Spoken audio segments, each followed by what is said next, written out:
Words are like wind, actions are like anchors, results are the evidence. ఇది గుర్తుపెట్టుకోండి, ఈ మూడు అంశాలు. మాట అన్నది ఎంత పవర్ఫుల్ ఉంటుందంటేనండి, అది చాలా ఫాస్ట్గా వ్యాప్తి చెందుతుంది, అన్ని దిశల్లో వెళ్ళిపోతుంది అన్నమాట.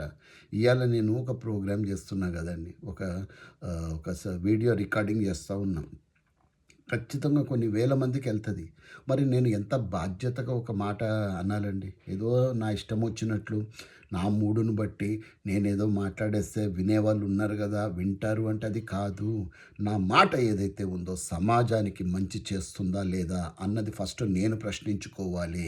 ఆ తర్వాత రికార్డింగ్ అన్నది చెయ్యాలి. ఆ తర్వాత మాట అన్నది నా నోటి నుంచి వదలాలి.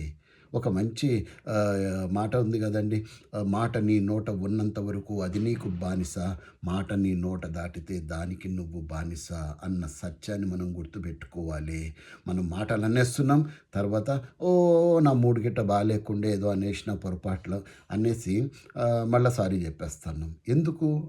అడుసు తొక్కనేల, కాలు కడగనేల. వదిలే ముందే మనం జాగ్రత్తగా ఉంటే ఎంత బాగుంటుంది మిత్రులారా. కాబట్టి గుర్తుపెట్టుకోండి, ఇది వెండిలంత ఫాస్ట్గా మాట అన్నది దశ దిశలా వెళ్ళిపోతుంటుంది. కాబట్టి చాలా జాగ్రత్తగా ఉండండి. యాక్షన్స్ ఏవైతే ఉన్నాయో, మాటలు అవసరం లేదండి. మనం ఏదైనా మంచి చెయ్యాలి అంటే యాక్షన్ రూపంలో మనం చెయ్యాలి. ఎందుకంటే అది సాలిడ్గా జనాల్లో నిలబడుతుంది. యాంకర్ కదా, ఒక షిప్ని ఎంత స్ట్రాంగ్గా నిలబెడుతుందో మన మాట సమాజాన్ని అంత స్ట్రాంగ్గా నిలబెట్టేటట్టుగా ఉండాలి. ఆ తర్వాత రిజల్ట్స్ ఏవైతే వస్తాయి, ప్రతి మాటకి ఒక రిజల్ట్ వస్తుంది కదండి. Every action as an equal reaction. So ఆ రిజల్ట్ ఏదైతే ఉంటుందో దట్ ఈస్ ద ఎవిడెన్స్ అనమాట.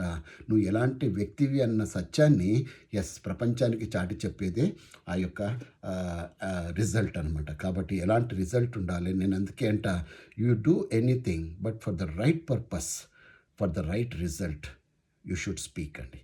మంచి ఆలోచనతో, మంచి ఆశయంతో మన మాట ఉండాలి. దాని యొక్క ఫలితం కూడా మంచిగా ఉండాలి.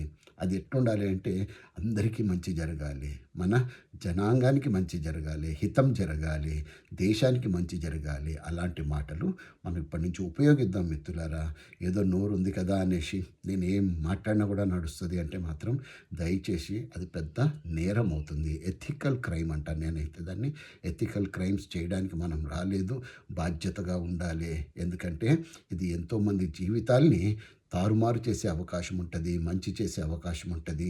సో ఏదైనా సరే మాట మంచి చేసేటట్టుగా ఉండాలి. Wish you a wonderful life. జై హింద్.